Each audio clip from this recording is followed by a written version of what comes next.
വാർത്തകളിലേക്ക് വരാം സജു. ആദ്യഘട്ട വോട്ടെടുപ്പ് നാളെ ആരംഭിക്കാൻ പോവുകയാണല്ലോ. അപ്പോൾ അതിന്റെ ഒരുക്കങ്ങൾ, മുന്നണികളുടെ പ്രതീക്ഷകളൊക്കെ എങ്ങനെയാണ്?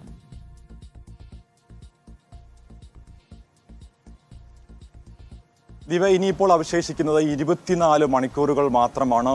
ലോക്സഭാ തെരഞ്ഞെടുപ്പിന്റെ ഒന്നാം ഘട്ട വോട്ടെടുപ്പ് നാളെ 7 മണി മുതൽ ആരംഭിക്കും. 21 സ്ഥലങ്ങളിലാണ് വോട്ടെടുപ്പ് നടക്കുന്നത്. പ്രത്യേകിച്ച് 17 സംസ്ഥാനങ്ങളിലും 4 കേന്ദ്രഭരണ പ്രദേശങ്ങളിലടക്കം 21 ഇടങ്ങളിലാണ് നാളെ ഒന്നാം ഘട്ട വോട്ടെടുപ്പ് നടക്കുന്നത്. ഏറെ പ്രതീക്ഷയോടുകൂടി തന്നെയാണ് എല്ലാ പാർട്ടികളും മുന്നണികളും ഇലക്ഷനെ സമീപിക്കുന്നത്. നമുക്കറിയാം, ഏറ്റവും കൂടുതൽ തെരഞ്ഞെടുപ്പ് അല്ലെങ്കിൽ ഏറ്റവും കൂടുതൽ മണ്ഡലങ്ങളുള്ളത് നാളെ നടക്കാൻ പോകുന്ന വോട്ടെടുപ്പ് ഏറ്റവും കൂടുതൽ മണ്ഡലങ്ങൾ തമിഴ്നാട്ടിലാണ്. 39 ഇടത്താണ് തമിഴ്നാട്ടിൽ നാളെ വോട്ടെടുപ്പ് നടക്കുന്നത്. തമിഴ്നാട് കൂടാതെ തന്നെ ഇപ്പോൾ വലിയ രീതിയിലേക്കുള്ള നക്സൽ ആക്രമണമൊക്കെ നടക്കുന്ന ഛത്തീസ്ഗഡ്, അതുപോലെ ഉത്തർപ്രദേശ് അടക്കമുള്ള സംസ്ഥാനങ്ങളിൽ നാളെ ഒന്നാം ഘട്ടത്തിൽ വോട്ടെടുപ്പ് നടക്കും. നമുക്കറിയാം, മോദി ഗ്യാരണ്ടി മുൻപോട്ട് വെച്ചുകൊണ്ട് കേന്ദ്ര സർക്കാർ ജനങ്ങളെ സമീപിക്കുമ്പോൾ തൊഴിലില്ലായ്മയും വിലക്കയറ്റവും അടക്കമുള്ള ജനകീയ പ്രശ്നങ്ങൾ ഉയർത്തിക്കൊണ്ടാണ് ഇന്ത്യ മുന്നണി മുൻപോട്ട് വരുന്നത്. എന്തായാലും വളരെ വലിയ പ്രതീക്ഷയോടുകൂടി തന്നെയാണ് എല്ലാവരും ഈ നാളത്തെ ദിവസത്തിന് വേണ്ടി കാത്തിരിക്കുന്നത്. ഇന്ന് നിശബ്ദ പ്രചാരണമാണ്.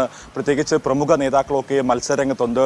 നിതിൻ ഗഡ്കരി, അതുപോലെ അണ്ണാമലൈ, അതുപോലെ തമിഴ്നാട്ടിൽ നിന്നുള്ള പ്രമുഖ നേതാക്കളൊക്കെയും തന്നെ മത്സരരംഗത്തുണ്ട്. ഏറ്റവും പ്രധാനപ്പെട്ട ഒരു കാര്യമെന്ന് പറയുന്നത് ഡൽഹിയിൽ ഉള്ള തെരഞ്ഞെടുപ്പും അതുപോലെ ഡൽഹിയിലെ ഈ ഒരു തെരഞ്ഞെടുപ്പ് ചൂടിൻ്റെയും കാര്യങ്ങൾ തന്നെയാണ്. പ്രത്യേകിച്ച് ആം ആദ്മി പാർട്ടിക്കെതിരെ നിലനിന്ന ഒരു പ്രശ്നങ്ങൾ, ആ വിഷയങ്ങളൊക്കെയും തെരഞ്ഞെടുപ്പിൽ സ്വാധീനിക്കും എന്നുള്ളത് തന്നെയാണ് മനസ്സിലാക്കുന്നത്. എന്തായാലും ഇനിയിപ്പോൾ അവശേഷിക്കുന്നത് 24 മണിക്കൂറിനകത്ത് മാത്രമാണ്. നാളെ 7 മണിയോടുകൂടിയാണ് വോട്ടെടുപ്പ് ആരംഭിക്കുന്നത്. 21 ഇടങ്ങളിലാണ് വോട്ടെടുപ്പ്. 102 മണ്ഡലങ്ങൾ. ഞാൻ മുൻപ് സൂചിപ്പിച്ചതുപോലെ തന്നെ ഒന്നാം ഘട്ടത്തിലാണ് ഏറ്റവും കൂടുതൽ മണ്ഡലങ്ങളിൽ വോട്ടെടുപ്പ് നടക്കുന്നത്.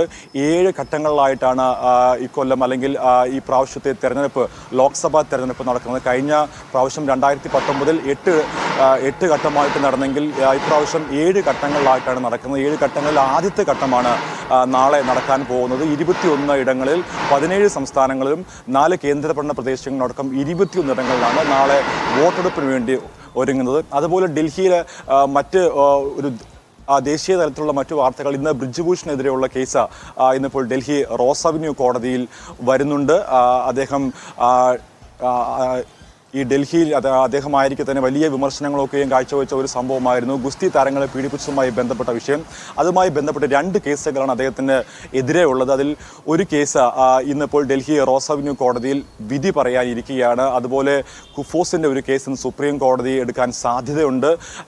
അതുപോലെ അത്തരത്തിലുള്ള VVPAT അതുപോലെ EVing മിഷനുമായിട്ടുള്ള ബന്ധപ്പെട്ടുള്ള കേസ് ഇന്ന് സുപ്രീം കോടതി പരിഗണിക്കുന്നുണ്ട്. അങ്ങനെ നിരവധി വാർത്തകളാണ് ദേശീയ തലത്തിൽ. ഇപ്പോൾ തെരഞ്ഞെടുപ്പ് നാളെ കൊടിയുയരാൻ പോവുകയാണല്ലോ.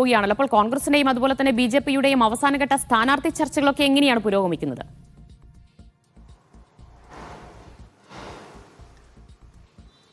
ദിവ്യ, തീർച്ചയായിട്ടും കോൺഗ്രസിൻ്റെയും BJPയുടെയും സ്ഥാനാർത്ഥിഘട്ട ചർച്ചകളൊക്കെയും വളരെ വലിയ രീതിയിൽ പുരോഗമിച്ചുകൊണ്ടിരിക്കുകയാണ്. നമുക്കറിയാം, ഏറ്റവും പ്രധാനം കോൺഗ്രസിൻ്റെ അമേഠി റായ്ബറേലി സീറ്റുകളുടെ സ്ഥാനാർത്ഥികൾ ആരായിരിക്കും എന്നുള്ള ഒരു വലിയ ആകാംക്ഷ എല്ലാവരുടെയും മനസ്സിലുണ്ട്. കഴിഞ്ഞ ദിവസം രാഹുൽ ഗാന്ധി അദ്ദേഹം നടത്തിയ ഒരു പത്രസമ്മേളനത്തിൽ, ഇന്ത്യ മുന്നണിയുടെ ഒരു പത്രസമ്മേളനത്തിൽ അദ്ദേഹം ഇക്കാര്യത്തെ പറ്റിയുള്ള ചോദ്യങ്ങൾക്ക് അദ്ദേഹം മറുപടി പറഞ്ഞത്, അതായത് അമേഠിയിൽ തനിക്ക് മത്സരിക്കുന്നതിൽ അദ്ദേഹത്തിന് യാതൊരു പ്രശ്നവുമില്ല. പാർട്ടി നിർദ്ദേശിക്കുകയാണെങ്കിൽ അല്ലെങ്കിൽ CWC നിർദ്ദേശിക്കുകയാണെങ്കിൽ താൻ അത് നിർവഹിക്കും എന്നുള്ളത് രാഹുൽ ഗാന്ധി വ്യക്തമാക്കിയിട്ടുണ്ട്. അതുപോലെ തന്നെ BJPയുടെയും സ്ഥാനാർത്ഥി നിർണയ ചർച്ചകളൊക്കെയും പൂർത്തിയായിക്കൊണ്ടിരിക്കുകയാണ്. പ്രത്യേകിച്ച് BJP 400 സീറ്റിലധികം നേടുമെന്നുള്ള ആത്മവിശ്വാസം ആദ്യം അവർ മുൻകൂട്ടി വെച്ചു. പിന്നീട് ആഭ്യന്തര സർവേ പുറത്തു വന്നു. അതിൽ അവർ പ്രതീക്ഷിച്ച ഒരു വിജയം അവർക്ക് ഈ ഒരു വടക്കേന്ത്യ അല്ലെങ്കിൽ ഉത്തരേന്ത്യയിൽ ലഭിക്കില്ല എന്നുള്ള സർവേ റിപ്പോർട്ടുകളൊക്കെയും പുറത്തു വന്ന പശ്ചാത്തലത്തിൽ ഇനിയുള്ള സ്ഥാനാർത്ഥി നിർണയം ഏറെ നിർണായകമായിരിക്കും എന്നാണ് പ്രതീക്ഷിക്കുന്നത്. ഇന്ത്യ മുന്നണിയുടെയൊക്കെയും സ്ഥാനാർത്ഥി നിർണയങ്ങൾ ഏറെക്കുറെ പൂർത്തിയായിട്ടുണ്ട്.